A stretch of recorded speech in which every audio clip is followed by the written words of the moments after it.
everybody, and welcome to the Empty Nest Teacher channel. You are here for the first time and watching this video as one of the first on this channel. Thank you so much. Welcome, welcome, welcome. If you have watched some videos here before, I appreciate you coming back. We don't take anybody for granted on this channel. Today, as you can see, I have my lovely guest, my daughter Malia, who is my oldest child out of three, who has joined me today. You see me looking off to the side because I am driving, and we're going to pick up my youngest from school.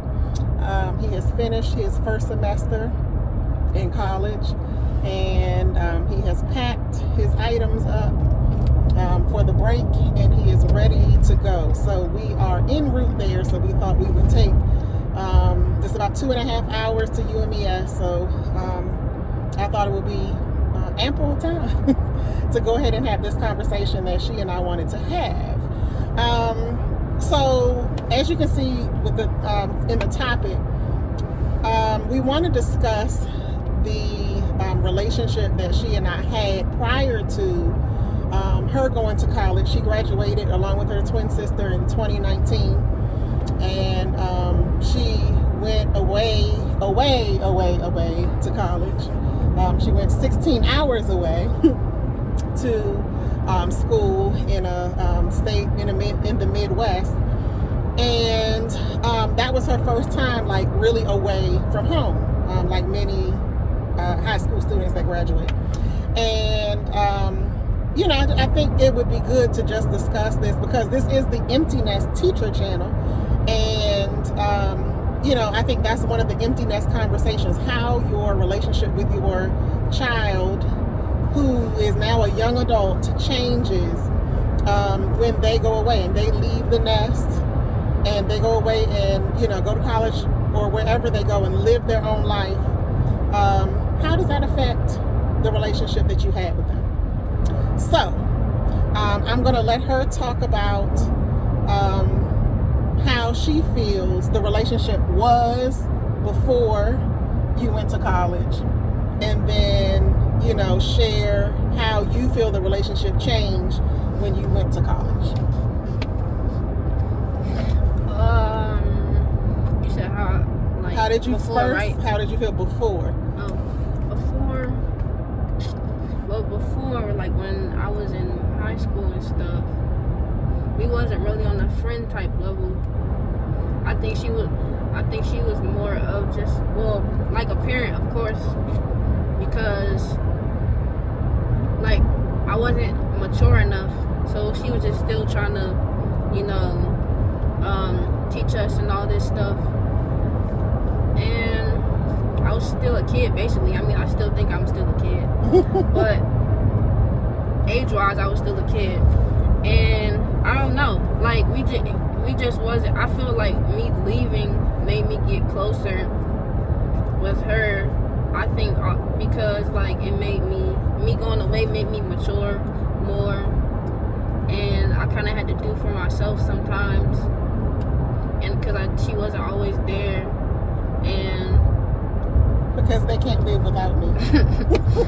But yeah, I think that's a big reason why, is because me going away just matured, like it made me more mature. So I feel like since it made me more mature, then like it made her not like stop having to teach me as a parent, but like, you know what I'm trying to say? Mm-hmm. Like, you know, you took some of what I was trying to instill in you and you had to put it into practice. Yeah.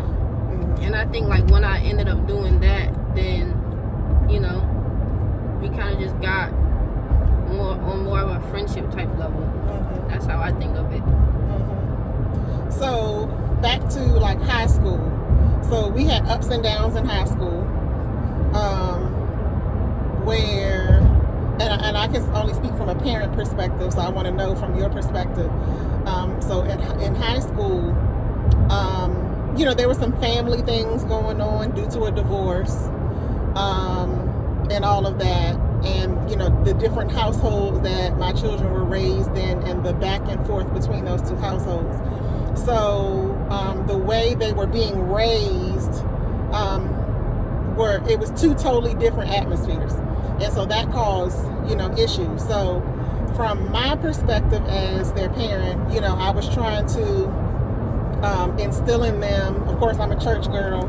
My whole family, church and all of that. So I was trying to instill in them not only morals and values that everybody generally teaches their children, but also spiritual values as well. And so that didn't always mesh with the other side of the upbringing that they experienced, and so that caused problems and bumps in the road. And then in addition to that, you just had the regular when you have two females, and in my case 3 females because I had twin girls. I think there potentially can be bumps in the road just in that relationship outside of any other factors. And I think that has something to do with it too. I'm not putting everything on one cause and saying the entire effect was based on one cause. There were different factors mixed in. But so as a parent to Malia, and with the ups and downs in high school, I just wanted them to be successful. I wanted them to be the best at what they chose to do. I wanted them to learn the morals and values, and because they weren't always with me, be able to utilize those on their own. I wanted them to be, to their character to be pure. I wanted their character to be straight, so that their reputation would be good. All of I think the regular normal stuff that a parent would want, that's what I wanted. And some of the steps that, I'm saying they because I'm putting both of you together, but I'll just talk about you. So some of the steps that Malia took, or some of the decisions that were made, whatever, I didn't agree with. But I know that parents and children aren't going to always agree. So I'm not saying that we should have always agreed. I understand that. But I do think that, I just prayed that they would, or she would learn. When you have twins, it's like you just lump those jokers together. But I'll have my separate conversation with your sister. But I just prayed that the mistakes that she made, she would learn from them, before it was too late, before too much damage was done, all that. And I think all that's normal for a parent. So when those things were going on, I'll say this, a lot of times I didn't agree with her friends, the type of friends she had, because I just knew, and I never wanted to raise them to feel like you're better than anybody else, because that wasn't the case. But your potential, you can tap into your potential. And I didn't want their potential to be diminished or tarnished because of some of the decisions they made based on the people they were hanging with and all that. And as parents and adults, we know how that can go. Sometimes due to our own decisions that we made back in the day, and we don't want our children to make those same decisions, or any decisions that would cause any harm or damage. But I think that was the big thing for me, was friends, the type of friends that they chose. And see, my kids got friendship, like how they view friendship, from my family, like the way myself and my siblings and my mom and my dad, the way our family unit is, they kind of got that from us. And when I say that, I mean, friendship is something to be taken seriously. And so when we are your friend, that means something. It's not just a name or a label. It's not taken lightly. You have acquaintances, whatever, but who you can hee and ha with, and even see them on a regular basis and all that. But a person that I consider my friend, has shown up, has proven that they're my friend. And I think during Malia's high school days, I think she gave out the title of friendship too easy. They trust, I keep saying they, but y'all trusted too easy.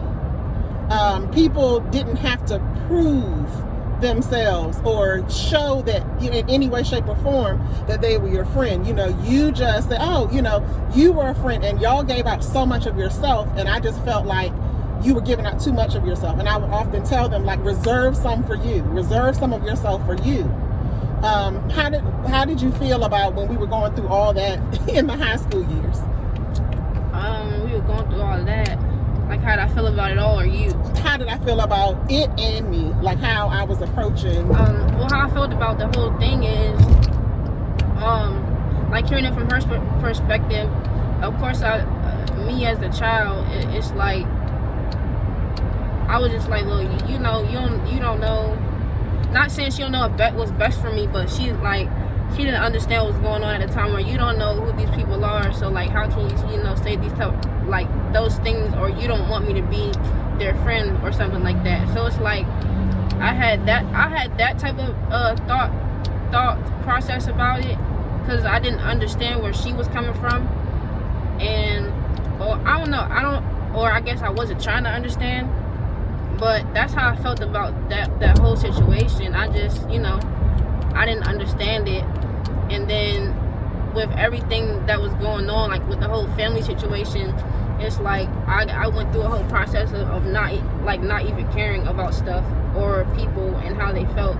So it was like, you know, that played a role in it too. So I just felt like, you know, I'm gonna hang with who I want to hang with. But I feel like that was all from what was all going on at the time. So then it kind of caused like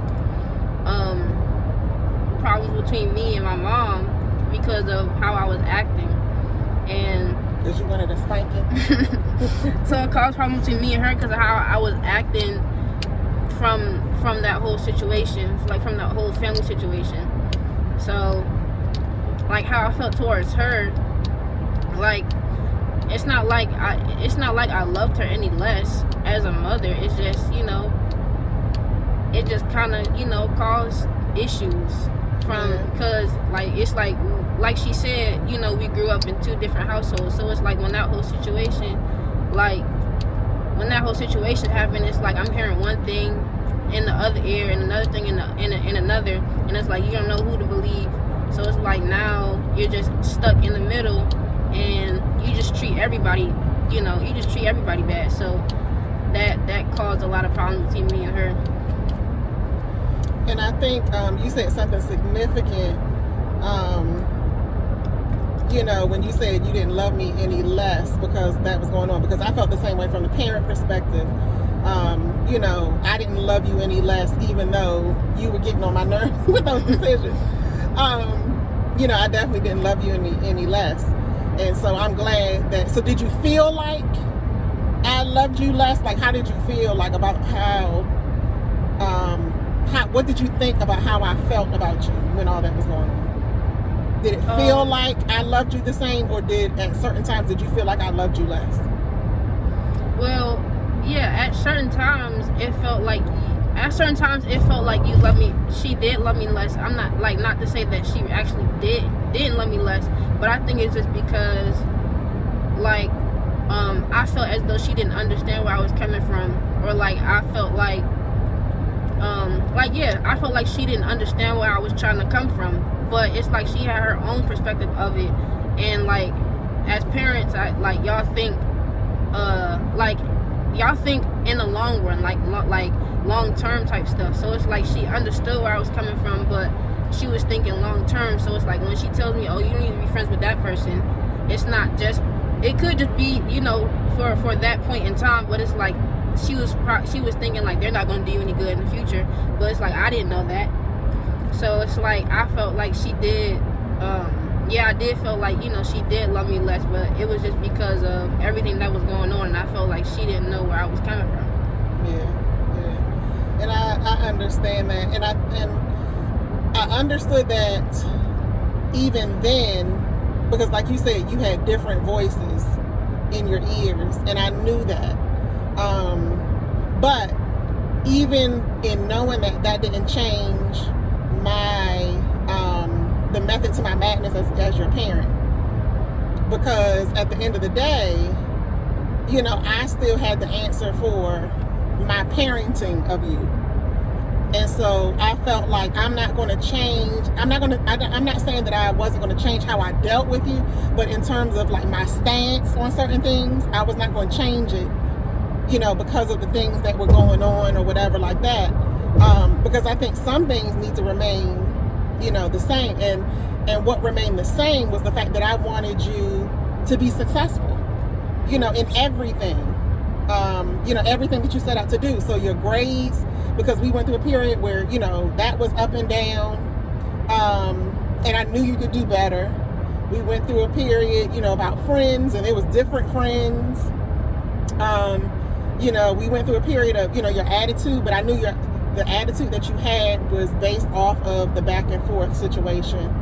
And so, I just want to say to those parents who have, especially high school age children, even though it can be shaky at times, just be encouraged, I think, as a parent, and for the child, if a child may be watching this, if a high school child may be watching this, because now, we're telling you all of this and explaining all this about how we felt when things were going on. And it was like it was a terrible situation. I think just everything together was just a really bad situation. Because it took a toll emotionally on everybody. And I think we all were in a situation where we were just trying to make it. And everybody tried to make it in different ways. And that doesn't mean every way that we tried to make it was right or wrong or whatever, but I think we just kind of did what we felt like we had to do at that time. Everybody in their space, all the children and then me as a parent. So all that, we went through hell. And then, so your senior year in high school, your grades came back up. You had started pushing some people to the side. So things started changing, and then you graduated. She got like 4.0s her senior year. She's an athlete, and so when they were younger, did martial arts, jiu-jitsu. I always say jiu-jitsu, and they did that for like 8 years, I think, when they were younger, like up until high school. And then when they got to high school, they had to decide, did they want to continue doing the martial arts, or did they want to compete in a high school sport? So they chose to run track. So when they were younger, like young, I think y'all were like 5, 6, something like that. 7, 8, when y'all ran track. Yeah. They went to a Christian school. And so they ran track for the Christian school, but that didn't last. It was like, a little Christian school team. Yeah. That didn't last like, for long. It might have even been one season. I think it was just one season. Yeah, one season. And so, they decided they wanted to run track again. And so, it's funny because although it wasn't like a real situation when they were 5 or 6 and they ran track, they did go out and made the team in high school in 9th grade and ended up being, amazing athletes. And I think part of that is because of their background in martial arts, because, all of the weightlifting and the different things, the workouts that they did for martial arts, I think made, was a good foundation for any other sport that they wanted to do. So they did really well in athletics. And so as we went through high school, even the athletic performance at times it was up and down based on like the emotional, part of what was going on with everything else at the time. But senior year, was a great year for her academically.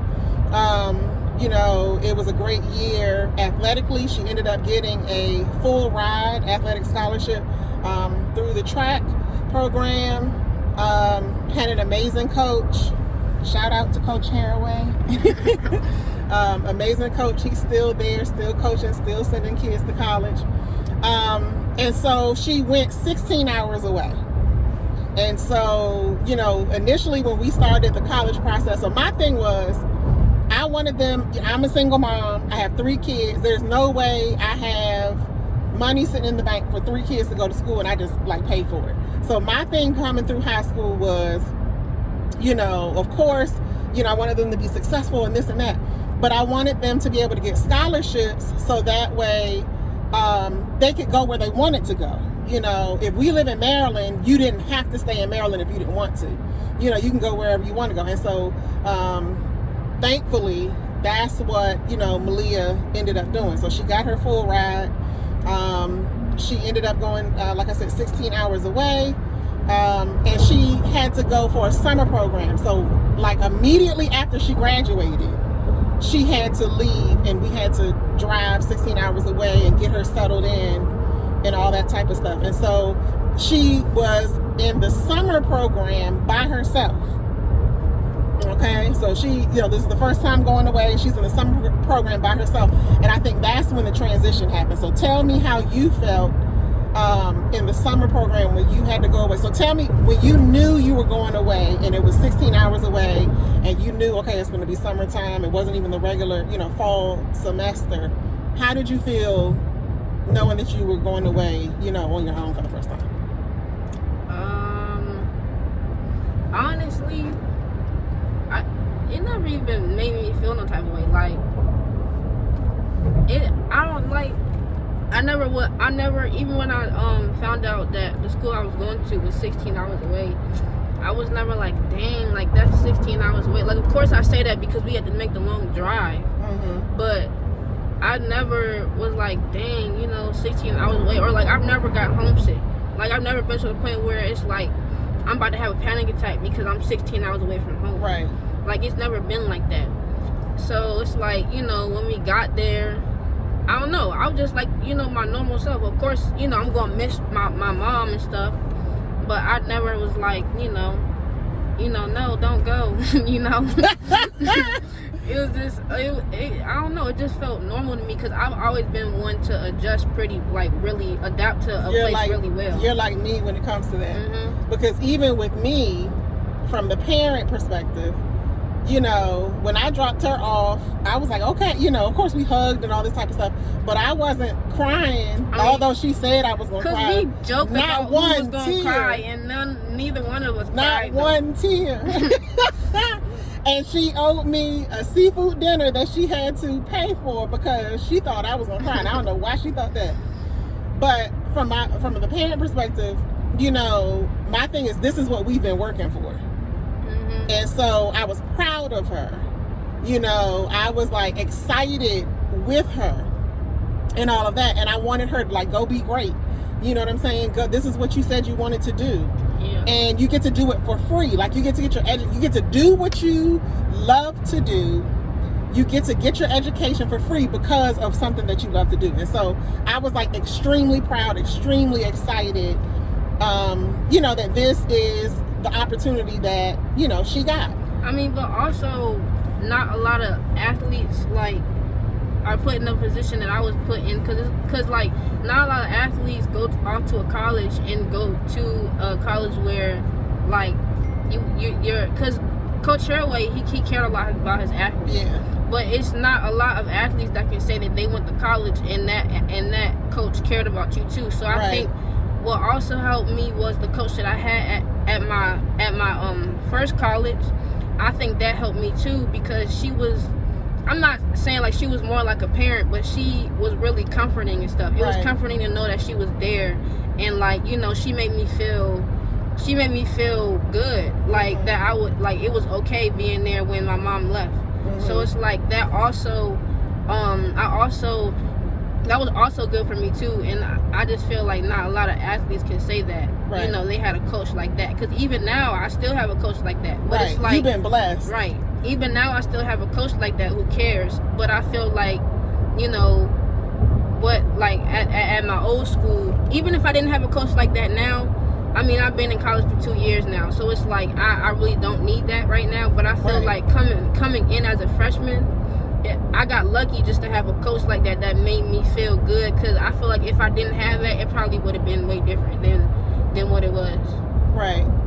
I agree with that. And it was comforting to me as a parent to know that she had a coach that really cared about her, because the coach she had in high school is an amazing coach. But even in him not just coaching you but training you and preparing, you know, the high school athletes at the school for college, he would often say, every coach is not like me. You know, don't expect every coach to be like me, because there is, you know, that's not the reality of it. And a lot of athletes end up finding that out. All coaches are not going to care, you know, a lot. And so if you have that in high school, and then you go, you know, you kind of get, I don't want to say spoiled by it, because I don't think Coach Haraway spoiled you guys. You just get used to the environment that, right. If you've been on there for years, you just get used to that. Because we created a family environment on that team. And so with a family environment, you know, you get used to having your family with you on the track. You get used to the support. You get used to supporting other people. And then when you go to college, you might not get that, you know, all the time. Of course, you know, you have different people from different places, and you have to, you know, mesh with them and all that type of stuff, and, you know, depending on how much time that takes and the different personalities and all that. But you were blessed to have that on the high school level, and like so I was your parent, and then he was like your track parent. You know, what he instilled and teaches for his teams and his athletes, you know, was amazing, because it really prepared you, not just athletically, but like even mentally within the athletic world. It prepared you guys to go to college. So I'm just glad that you had that on the high school level, and then you know, as a freshman in college, especially 16 hours away, and, you know, I was able to leave you and not be worried, because you had that again. You know, and I knew I was, you know, turning you over into good hands. And I know all parents don't get to feel that way. And then even when you transferred to your new school now for junior year, you know, I was able to feel that way again. You know, even talking to your new coach, I was able to feel that way again, because you were comfortable, and you know, having the little conversation I had with her and just how she was handling things, I was able to feel that way again. So that was a big deal for me. So I'm just glad that, you know, we were able to transition, and this just goes to show that, you know, you can transition, even though some of those high school, you know, years may be rocky. But we were able to transition from mother-daughter. Of course, I'm still her mother. She's still my daughter. But we were able to transition that relationship with me as, you know, a disciplinarian or whatever, into friendship. And so, like, we're literally, you know, friends. And I respect that, you know, she's a young woman now. You know, she's a young adult. I'm not going to parent her the same way I parented her when she was younger, because basically she can go do what she wants to do now. And so I feel like at a certain point it has to change, because if you parent them like they're little kids, you know, you can push them away potentially. And so I didn't want to push her away, but I think it was just a natural progression.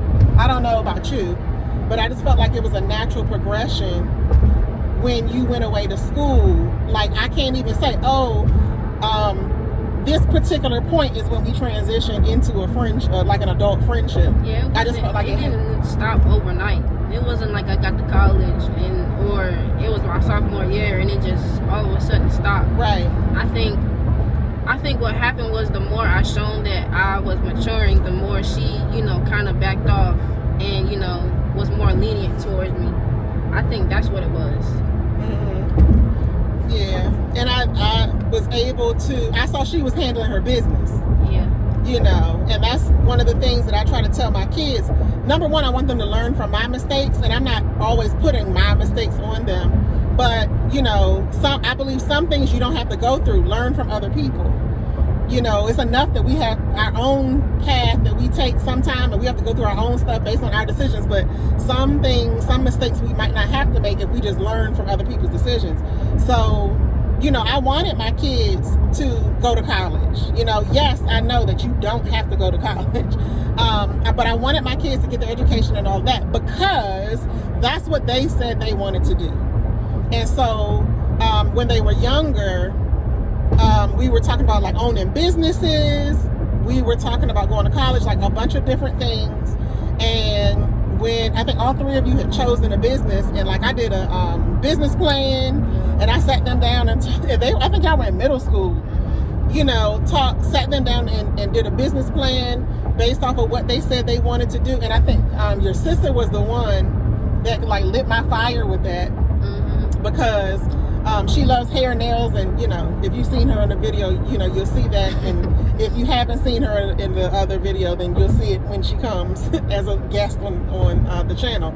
But she loves hair and nails and all of that. And so she said she didn't tell me. I said, what do you want to do when you grow up? What do you want to be? She didn't say, oh, I want to be a hairdresser, or I want to work in a hair salon. She said, I want to own a hair salon. And that thing lit a fire in me so bad that I was like, okay, Malia, what do you want to do? And then my son, what do you want to do? And, you know, I put together a business plan, like a mock business plan. I did some research and all of that, and, you know, sat each of them down and talked to them. And this is when they were in middle school, about, you know, the things that it took in order for them to have their own business. And I felt the same way about like college. Again, no, everybody doesn't have to go to college. But for some of the things that they wanted to do, you know, college was required. So my thing was, okay, you know, let's, as your mom, I'm going to formulate a plan. So, you know, to chart out the path that you need to take to get to your goal and accomplish your goal. And so that's what I have always done. You know, what is it that you want to do? Okay, let me do some research and see how we can get this done, you know, with scholarships and, you know, whatever else. And so, so for you, I just have to say that I am proud, you know, of you. I probably don't say it all the time. I know I've told you before, but I don't say it all the time. But I am extremely proud of you. Like you just, I just can't express how proud I am of you. Not just, you know, you got a full ride, you know, to college and all of that. But like, and I've told you this before, like I love your sportsmanship on the track. Like a lot of officials, a lot of other coaches and all that type of stuff, just love her. They fall in love with her because I believe due to her sportsmanship and how she approaches those in authority, opposing athletes, you know, and all of that. Of course, you know, when you are in athletics, you know, you're competing against people or competing against teams and all of that. But she does an amazing job with, when she's in a race, she's locked in. And to the point where sometimes a lot of people think she's mean if they haven't talked to her before. People think she is so mean, y'all. And because she's just that locked in when it comes to her races and stuff like that. Like, you know, sometimes she needs to go off to the side and just, you know, get her mind, you know, right. And, you know, before her race and all of that. And she just like locked and loaded. She's locked in. But then when they talk to her, it's like, oh, you know, she's not mean. And so we just laugh all the time when people say that. I thought she was mean when I would see her. But, you know, and then, I don't want to say like off the track, but like, you know, we're walking in the facility or she's walking in the facility and they end up talking and it's like, oh my gosh, they see a completely different side of her. So that's hilarious to me. But, you know, she's the one, if she's not racing, you know, she will go support her teammates, not just cheering, yeah. Like, she has been the one to, you know, go get their shoes, you know, go get water, go get this, go get that. And so me just sitting there, because I was there so much, y'all, when they started running track in 9th grade, I was there so much that I ended up becoming one of the assistant coaches. And I never even ran track, honey. I never even ran track. And so, but I'm in love with it now. But I was doing things to support more administratively. I was like the team mom, but they needed a female coach, and so that's what ended up happening. And then I got into like the academics, supporting them in academics and like NCAA eligibility center, and just making sure that they understood what they needed to do and all that type of stuff. So anyway, because of that, I had the opportunity to make it to probably 90% of, maybe more than 90% of their meets. I think you only really missed one, and I think that was the one where you had crowd wrestling. Because that was when I PR'd in the 400. No, that was when I won regionals. You won regionals in the 400. That was the only one you missed. I was so mad. Because my baby here is a sprinter. Okay, y'all? So anybody that knows track, she's a sprinter. So she can run the 60 all the way up to the 400. She also was an All-American as an heptathlete.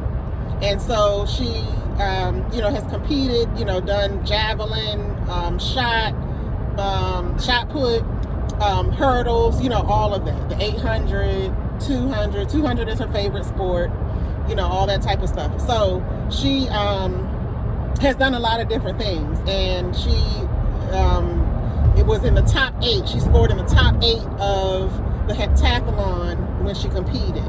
And so the top 8, you become All-American and all of that. So I'm just like extremely proud. She is a long jumper as well. She long jumped in high school, and so that was one of her favorites as well.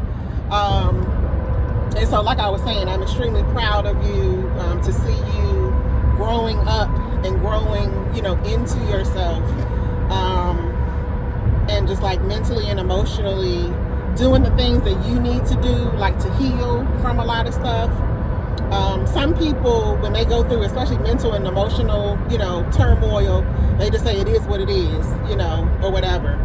And they end up, kind of living a toxic life. And I didn't want that for you. Yeah. And so, although because of a earlier issue, early life issue with counseling and stuff like that, you decided you didn't want to go to a counselor at an earlier age, you even decided to go back to that, and that helped. Yeah. And so I was very proud that you put that other stuff that happened early on to the side and decided that this is what you needed, and it actually helped you. So she's like has grown. She's continuing to do amazing things. She just had her first, if you look at my one of my recent videos for VLOGMAS, she just had her first meet. This is, and I didn't say this at the beginning of the video, but this is VLOGMAS day 14. So this is December 14th. She just had her first meet on the 11th, on Saturday the 11th. So she's home for the Christmas break, and she goes back in January, and she has her next meet on January 15th. So that's when her season really, takes off with her new team. So, again, I'm just extremely proud of you. Like, so ecstatic to say that you're my daughter, you're my child. And ecstatic, yes. And, I just can't wait to see, like, all the things, like, that God has for you. It's, like, amazing to see how God has, like, shifted you. It's just like amazing to me, because like at a certain point I didn't know how I was going to end up. I'm just being honest, because I mean she's the one, she told y'all at a certain point she didn't care about much or nothing, and I was like, look little girl, I'm about to smack the crap out of you. Real. She really was. I really was, like, it was about to be an issue, y'all, but I really feel like the Lord, and I think and not to be like getting into a spiritual type of situation, but I really feel like when the Bible talks about how God, He knows the deepest depths of our intentions and our hearts and all that. you know, a lot of people say, oh, he know my heart, you know, whatever, and they just use it just to cover what they want to do. But I think, you know, you are an example of how, like, he really does know our heart. And even though we're going through all this stuff, you know, whatever, he can bring you to the point where you're supposed to be, because he does know your heart. And even when we make mistakes and we make the wrong decisions or whatever, like, he still can, like, pull us through that. He still will lead us through that space in our lives and cause us to like prosper in him and like prosper in like the things that he has for us. You know, even when it looks like, you know, different points of times where it looks like we don't know what's going to happen. So how did you feel about that part? I agree with you on that part, because just like, you know, I think it's the same, like, you know, when I didn't care about anything, I didn't really care about that aspect of it either, like the spiritual part. Yeah. I didn't care about the spiritual. The blood of Jesus. I didn't really care about the spiritual part of it either. So it's like I'm trying to think of what happened to make me lean more towards that aspect of it. I don't really know what happened. I don't remember what it was that happened. Was it like a certain situation that happened, like something that you can, or it just kind of happened over time? I think it just kind of happened over time, because I know, like, in high school and stuff, when all that was going on, I wasn't so much worried about it. And then as I got to college and stuff, I think that's what it was, probably, because I always tell my mom, I always talk to her about how like, I think it's always this one thing that you do that makes you not closer with him, but it makes you, like, you know, like, you're able, like, that's how you and him, like, communicate and stuff like that. So I feel like it was like when I went to college, because I always told her, like, when I'm on the track, not saying that's the only time I talk to him or anything, but when I'm on the track, it's like, that's where I feel like that's where we communicate more. That's where I hear him more and stuff like that. So I feel like that's what it was. I think that's what it was that got me closer to, because I also know that, you know, I like, you know, I can't really do that without him. But it's also like me, like, I always acknowledge him and everything when I'm on the track, winning or losing and stuff like that. So I feel like, you know, that played a role in it too.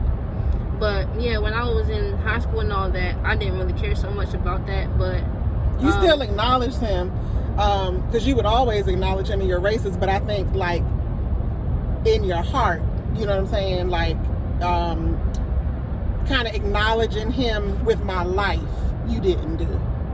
Yeah, like, on the track, I knew I couldn't do it without him. So that's why I acknowledged him. Right. But, like, yeah, like she said, like, with my whole life, because I feel like I didn't really do that, because I felt like, I mean, I think everybody goes through this. Like, it's like, you know, you're going through all this, but, you know, it seems like, you know, nothing is really getting better and everything's getting worse. So it's like, why should I believe in God, or, you know, why should I even acknowledge him or something? But then when I get on the track, I acknowledge That's him. the first thing. Right. So let me go ahead. But yeah, that's how I felt about it. But, you know, when I actually begin to, you know, do it more than just off the track and stuff like that, then that's when stuff started to, you know, turn around, and I started getting better and stuff. But, you know, I would say stuff got better in college too, and I think it was more so because I went away. But I feel like stuff didn't really start actually getting better, like me more mentally and being more happy, like with myself and, like, in general, didn't really start getting better until, like, you know, last summer type stuff. Like when COVID hit, because that's when, you know, I had to be alone more, and I feel like that happened for a reason, because I wasn't running track. And normally without track, I don't be knowing what to do. Like, I be feeling like I'm going crazy, because that's all I know. So it's like I was by myself more. And, you know, that's when I went through a lot mentally and stuff, you know, with myself. So it's like I had to, you know, get myself together. So, you know, that's when I started the whole counseling and writing and, you know, talking to God more and all of that. because, you know, I had a lot of alone time. So stuff didn't really start getting better. And I didn't really start, you know, becoming like happy, like with myself, like genuinely happy. Because I was like happy freshman year and stuff. But it wasn't like genuine because I was happy with being away from home and away from those people, but like not genuinely happy with myself yet. And you gotta live with yourself. Right. So that's like it was like half and half. Like I was happy because I was away, so that was half of it. But like, you know, I wasn't really happy with myself yet. So it's like now, after, you know, coming back from COVID and all of that and not running track and stuff, it's like, you know, I'm actually genuinely happy with myself now, so everything else is following after. Right. So she is referring to how she opted out last year. So she's a junior in college. This is her 3rd year in college, but she's a sophomore athletically, like on the track, because she opted out due to COVID issues or whatever, her sophomore year of school. So that was her 2nd year at the first school she went to. And like there was outbreaks on the team, just constant, you know, outbreaks here and there with different people. And I think like 10 people ended up having COVID. And then some people had it more than once. And they weren't taking, some of the teammates weren't taking precautions the way that, you know, you should. So she ended up opting out, and that just became a whole big thing that became like emotional and all of that. And so that's the period of time she was talking about where she ended up being alone, because she literally was in her room. Like she had to quarantine. She and those in her apartment had to end up quarantining. So like they all had their own room, thank God. And she literally had to stay in her room. And I think you quarantined 2 or 3 times. They were put on quarantine 2 or 3 times. So she ended up opting out of that season. And so that's a whole year, you know, where she wasn't running track, and she had been running track, you know, for all these years. So, you know, that just to give a little bit of background about that in terms of her having to deal with herself. She had time to deal with a whole school year to deal with herself. So yeah, so I'm just so glad that, you know, we are at this point. I think now we talk like every day. Yeah. So especially when she's at school, at some point, they haven't been many times, maybe twice or 3 times. This is your 3rd year at school that we haven't, like there was a period of time where we didn't talk like every day. I think that just started happening though. Like it, like, cause like when I was a freshman and I know I'm talking about before I became a teacher, because after I became a teacher, like a lot of stuff shifted for me. Well, no, like when I was a freshman, like sophomore and stuff, you know, we was talking every day. I don't think it was a day that we missed. Right. And if it wasn't a day that we missed, because if it was late, it was like, you know, later on that night, but we didn't miss that day. Right, because I'm up late, and then sometimes she's up late, so even if we talked and it was late, you know, we still talked. So I think it was, you know, like I said, less than a handful of times up until this year when I became a teacher that, you know, we would not talk every day. So I'm just like grateful for that. Like I'm grateful that like she even has shared with me that like she appreciated, you know, how I handled things now that she looked back on it. She's mature enough to look back on it. So like that made me feel, you know, good as a mom, that I did stand my ground with certain things. And you know, I'm just like so happy with where we are, because like I said before, I didn't know. I just felt like I wanted them to be able to go away to school, but I didn't know. I expected you to go to school and I'm not here for you for like, you know, days at a time. That's what I expected when you went to school. So I was shocked when, like, you know, we were talking every day, and that's for me how I was like, ding, ding, ding, ding, ding, like this is shifting, because I just wasn't expecting, you know, her to, you know, call me or, you know, whatever, as much as she did. And so, you know, that made me feel good. So it's like, okay, you know, she wants to talk to her mother. Yeah. She actually wants to talk to me. I don't know. I can't say why.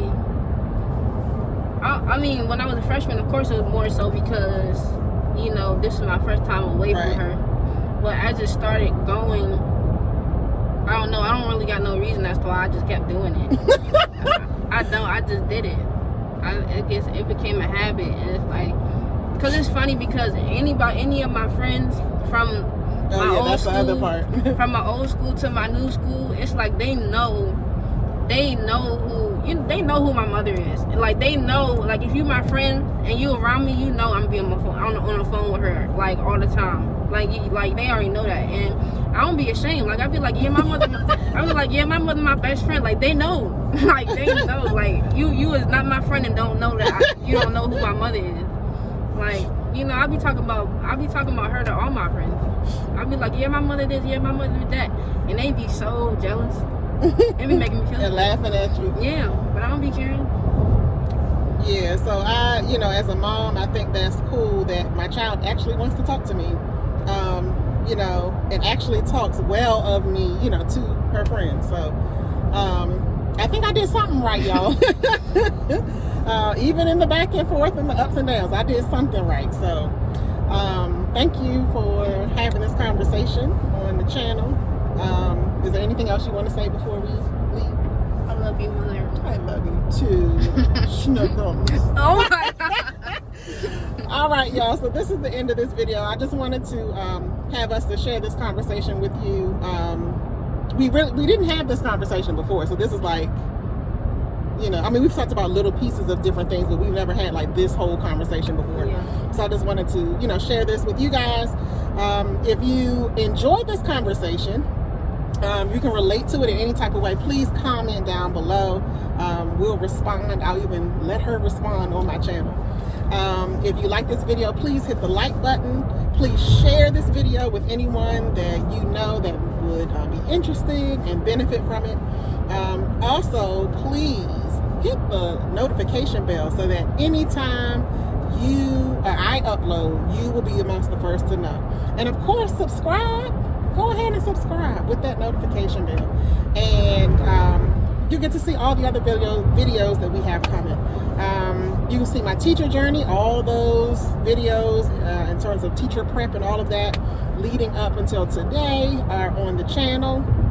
I do have some lost files that I'm uploading during Vlogmas as well, things that I never posted because I did video but didn't have the time to edit and post them. Or upload them, so you'll see some of that too. But there will be current uploads like this conversation. Again, we are on our way to get her brother, your fathead brother, who is my youngest child. He is a freshman in college, and so we are on our way to get him for Christmas break.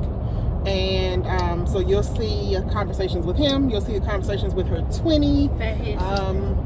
My youngest daughter and the youngest twin.